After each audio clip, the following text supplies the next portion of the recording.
Hey everybody, it's Maggie Mulhern from Modern Salon TV. I am here with Darren Brokaw of Great Lengths, who is introducing Great Lengths apps. We spent a whole day putting amazing apps, multicolored, into model Kayla, but I loved watching you actually cut the hair. What is the unique thing about cutting extensions? Well, the unique thing is that you have to cut extensions softly.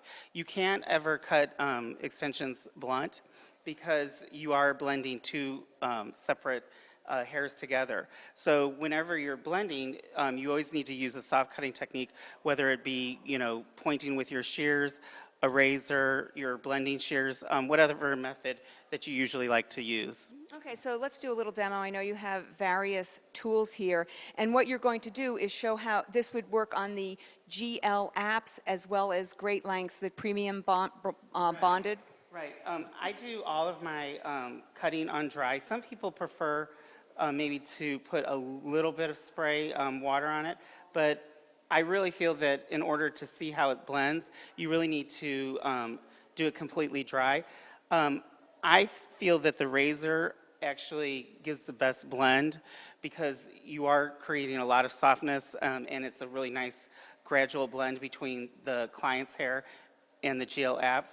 So you can either use a traditional razor, or what I've just started using that I really like is a actually ultrasonic hot razor. This one isn't plugged in, but what's nice about this one is that it has the ultrasonic to it, so it vibrates, and then it has the heat.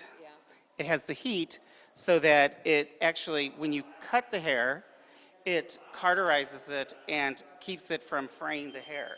So you can use a razor on dry hair without it damaging the hair. If you were to use a traditional razor, you would want to change your blade as soon as you feel the drag of the blade. So generally, if I'm using a regular razor, like a feather razor or something like that, I might change it a couple times during my haircut so that it doesn't tear the hair. So I noticed that you're pulling it out. Do you pull it at 90 degrees? Is there a lot of tension? What advice would you have? I usually will pull it out, and you want to find where the client's hair ends. Okay, then what you want to do is, now she's got a lot of product in her hair, but you want to find where the client's hair ends, and then you just want to take the hair and slither it down. Now, depending on how much you press is going to depend on how much hair you take off. Also, you have to really watch the angle of your blade, because if you go in with more of a dramatic angle, it of course is going to take more length off. So depending on how much length you want to take off is how you use the pressure when you use the razor, as well as hold the angle of it.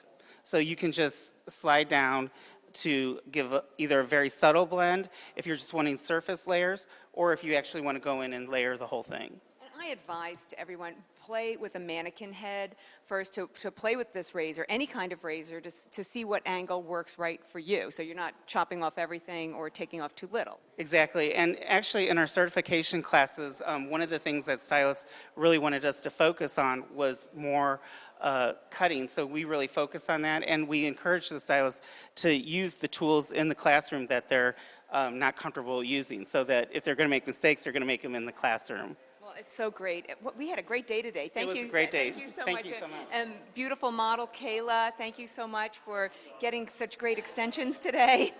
Tough job for you, huh? Oops, we're dropping everything. Anyway, thank you so much. Beautiful job, and thanks for the tips. Thanks. It was my pleasure. Thanks.